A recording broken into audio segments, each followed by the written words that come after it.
Hello, everyone. Welcome back to Speak English Easy with Podcast. Hi, everyone. We are so happy you are here with us today. I'm John, and this is Olivia. Together, we help you learn English in a fun and easy way. That's right. We talk about everyday topics so you can practice your English and feel more confident. Today's topic is really exciting. We are going to talk about your Power Day. Yes, a power day. Have you ever heard this word before? A Power Day is a day when you feel very strong, very focused, and very productive.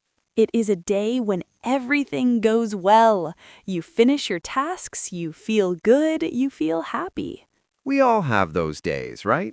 Those days when you feel like you can do anything. Yes, and today we want to talk about how to have more of those days, especially in 2026.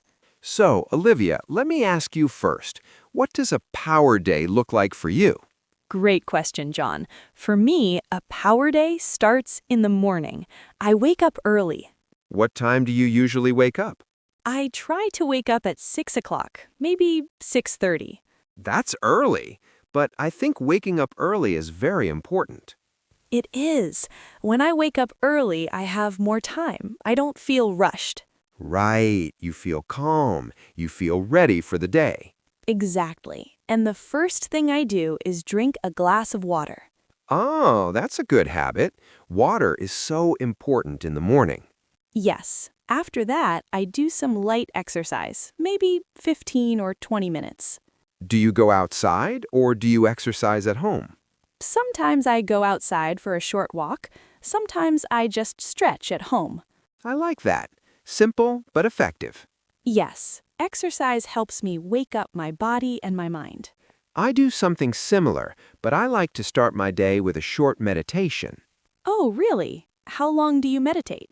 Just 10 minutes. I sit quietly and breathe slowly. That sounds very calming.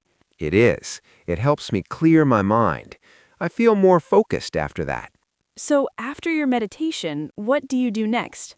I make a list, a simple to-do list for the day. A to-do list. That is a very useful tool. Yes, I write down 3 or 4 important tasks. Not too many, just the important ones. I like that idea. 3 or 4 tasks. That feels manageable. Right. If I write 20 tasks, I feel stressed, but 3 or 4, that feels possible. And do you finish all your tasks on a power day? Most of the time, yes. On a power day, I feel focused. I don't check my phone too much. Oh, the phone. That is a big problem for many people. Yes, the phone is a big distraction. Social media, messages, videos. It is so easy to lose time on the phone. Exactly. On a power day, I put my phone face down or I turn off notifications. That is a great idea. I need to do that more. It really helps. When I don't look at my phone, I finish my work much faster. Okay, John, let's talk about another part of a power day. What about food? Oh yes, food is very important. What you eat affects how you feel. I agree. On my power days, I eat healthy food, fresh fruits, vegetables, some protein. Me too. I try to avoid heavy food in the middle of the day because after a big lunch, I feel sleepy. Oh yes, the afternoon sleepiness is real. Yes, so I eat a light lunch, maybe a salad or some soup. And you drink coffee, tea? I drink 1 cup of coffee in the morning, just 1 cup. Only one? I sometimes drink 2 or 3 cups. Be careful, Olivia. Too much coffee can make you nervous. You're right. I should drink less coffee. On a power day, I also drink a lot of water. It keeps me energized. Hydration is so important. People forget to drink water during a busy day. They do. So a simple tip, keep a water bottle on your desk. Yes, that is a great tip. If you see the water bottle, you will remember to drink. Exactly. Little actions make a big difference. Okay, John, let's talk about the afternoon, because sometimes in the afternoon we lose energy. That's true. The afternoon can be difficult. We feel tired. We lose focus. What do you do in the afternoon to stay energized? I take a short break, about 10 to 15 minutes. I go outside. I breathe fresh air. That's great. A short break can recharge your energy. Yes, I don't sit in front of my computer for many hours without a break. I do something similar. I take a 5-minute break every hour. Every hour? That's frequent, but actually that's a good idea.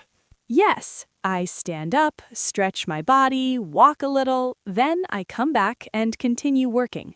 It sounds like the Pomodoro technique. Yes, you know that technique? Of course, you work for 25 minutes, then take a 5-minute break. Exactly. It helps me stay focused. I feel more productive.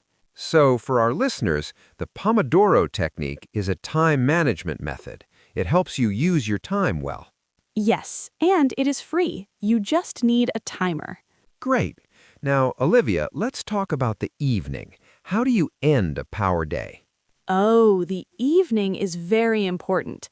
The evening prepares you for the next day. That's true. What do you do in the evening? I review my day. I think about what I did well. I think about what I can improve. A daily review. That's a good habit. Yes, it takes only 5 or 10 minutes, but it helps me grow. I do something similar. I write in my journal, just a few sentences about my day. Journaling is wonderful. It helps you see your progress. Yes, when you write about your day, you remember the good moments. You feel grateful. Gratitude is so important. Even on a bad day, there is always something good. That's a beautiful thought, Olivia. Always find the good in the day. And before I sleep, I prepare for the next day. I write my to-do list for tomorrow. That's smart.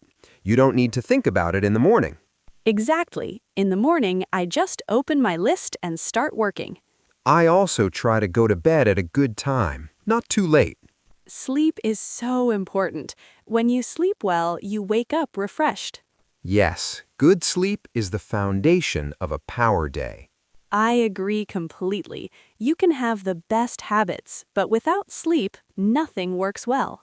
Okay, so let me summarize. A power day has several key elements. First, wake up early. Give yourself enough time in the morning. Second, do something physical. Exercise, a walk, some stretching. Third, clear your mind. Meditation, deep breathing, or just sitting quietly. Fourth, make a simple to-do list. Focus on 3 or 4 important tasks. Fifth, eat healthy. Light meals, lots of water. Sixth, take short breaks. Rest your mind regularly. Seventh, review your day in the evening. Write in a journal. And eighth, prepare for the next day. Then go to bed early and sleep well. These are all simple habits, but when you do them together, they create a powerful day. That's right. You don't need to change everything at once. Start with 1 or 2 habits. Yes, small steps lead to big changes, especially in 2026. Exactly. This year is a new opportunity, a chance to build better habits. So, dear listeners, we want to ask you a question. What does your perfect power day look like? Think about it. Maybe write it down. Which habit from today's episode do you want to try first? Share with us. We love hearing from you. And remember, every day is a chance to be better. You don't need to be perfect. You just need to try. That's right. Progress, not perfection. All right, everyone. Thank you so much for listening today. We really hope this episode was helpful for you. Keep practicing your English. Listen to more episodes. And don't forget, speak a little more English every day. Every day is a step forward. Thank you for being here with us. See you in the next episode. Bye-bye, everyone. Have a wonderful and powerful day. Take care.